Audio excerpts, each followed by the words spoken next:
Hey guys, it's Rod from Huntington Company, and we are back with another episode of a curated collection. And today I picked out a handful of vintage watches, all with the same focus, being a unique or special dial. We have 5 watches, and today we're going to take a closer look at all of them. So let's get into it. Alright, so on the table are 2 Omegas, 2 Cartiers, and a Baume Et Mercier I want to touch on at the end of the video. We'll start with the 2 Omegas, both being affordable Speedmasters, a triple calendar and a Speedmaster reduced. This is a Speedmaster triple calendar that used to be blue, but now you can see the undertones of the original dial material that has this gold copper tone, and you can see it seeping through the blue. You can barely notice the blue, only in certain angles, and out of all the tropical triple calendars that I've seen online, this has the nicest looking patina. It's even on the registers and on the dial edge. I think it's beautiful.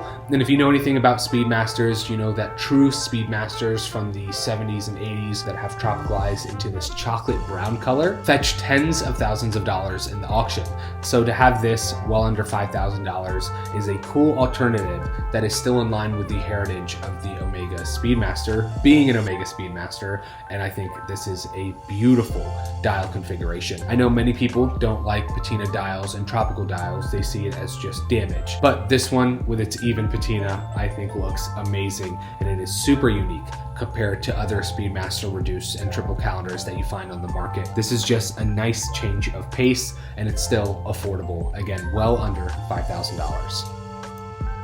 Then we'll jump into the Speedmaster Reduced, a simple chronograph, time only, and this time with a high polished bezel. This one also does have an absolutely gorgeous mother of pearl dial. This is a dark mother of pearl, not something that you often find with many watch brands. Most dials that you see are going to be the regular white or pinkish tones, so to have this dark bluish purple is beautiful. It's not as fluorescent as a lighter shade of a pearl dial, making it much easier to wear. All these came on a leather strap, so this one is paired perfectly. It has loomed hour markers with Arabic numerals that look great. This is a dressier version of the Speedmaster, and I think having a Speedmaster, which is a true chronograph, a true tool watch with a pearl dial, is very cool. It's a mix. It's the best of both worlds, and I think it looks absolutely amazing. This one does come with box and papers, which is a really cool plus,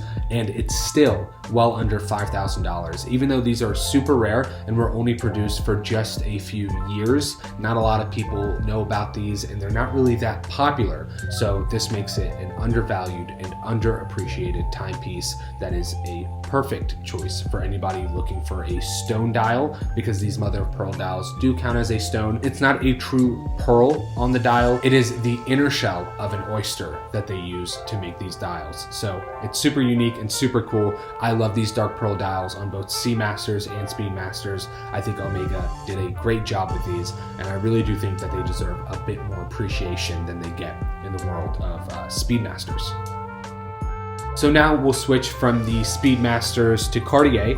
We'll touch on one last sport watch that we have on the table, and then we'll get into 2 more dressier options. This time we have a personal favorite of mine, the Cartier Santos Carree. This one is a reference 2961 being two-tone, and then the 2960 being solid steel or a solid precious metal. This 2961 also has a beautiful Bordeaux dial and ruby cabochon. These watches have gained a whole lot of popularity in the past year, and well deserving. I have always owned a Cartier Santos Carree. I've always had one in my personal collection because I truly love these. I'm more of a dress watch guy. I have my Cartier tank on right now. I love a small and simple watch. So if I want to wear a sports watch, I would love to go for a watch like this. Yes, it's a sports watch. Yes, it has this rugged industrial design with its sharp edges, but the Cartier Santos Carree has a whole lot of class and dressiness to it. Its classic Roman dials are perfect for a dress watch or a sports watch, and a great daily watch because of how versatile they are. In my opinion, the Carree is the best Santos on bracelet that has ever been released by Cartier, and at the same time, it is the first Santos on bracelet. So it just shows how amazing these watches are. I love the Cartier Santos Carree. I think it is the perfect addition to any collection collection. So if you've debated picking up a sports watch but don't really like the big and bulky watches, the Carree is a perfect choice. Even with its 30mm case, I think they were absolutely phenomenal.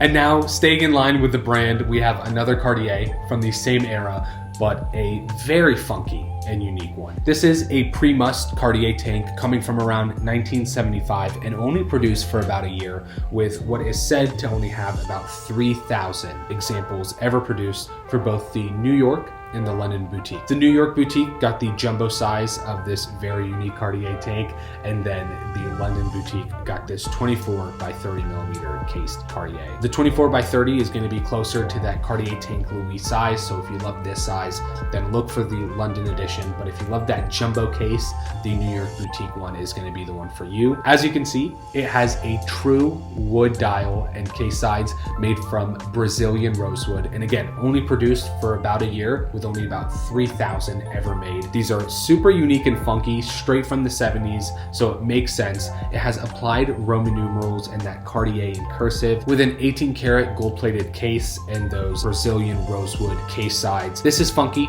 it's not for everyone. It is a very unique watch, and to many it might just not be their taste, but I love the way this wears. Yes, it does have an aftermarket crown. It doesn't have the original cabochon crown. It was probably replaced by the previous owner, but in my opinion, it actually works even better. I think the cabochon crown deserves to be on a dressier watch, and it's so rugged that I think a non-cabochon crown works so much better with the dark brown tones of the dial and case. So yeah, if you're looking for something truly funky and out of the box from Cartier, I don't think it gets crazier than this for under $10,000, even under $5,000.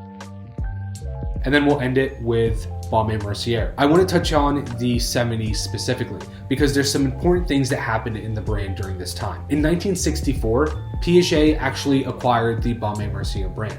And not until 1988 was Piaget the sole owner, because in 1988, Cartier acquired Piaget and took Baume also under the deal.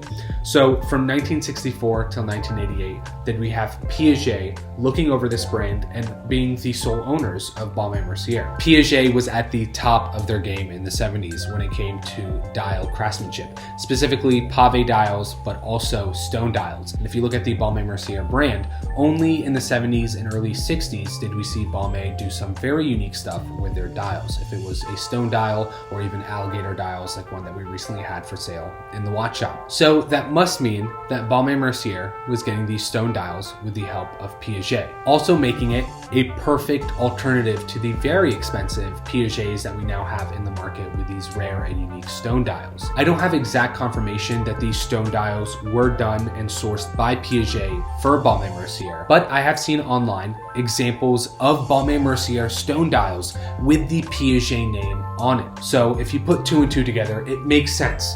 Piaget had their hands on these watches. This is a great affordable alternative. This has the heritage and the branding that came from Piaget that was put onto the Baume Et Mercier brand. Now the stone dials are not confirmed, but I do believe that these are Piaget source dials for Baume Et Mercier, and I think it makes this a great alternative and also a brand that should be looked into. Baume Et Mercier is an important brand, and it has a very long history in the world of watches. These watches are very undervalued. Well under $5,000, you're getting a solid gold case with a beautiful stone dial. So if you're looking for those hidden gems, if you're looking for these watches that are undervalued and underappreciated in the market, if you're looking for the next best thing, like what we see with Piaget and certain Cartier models in today's market, I think you should be looking at a brand like this. This watch is beautiful. I love it.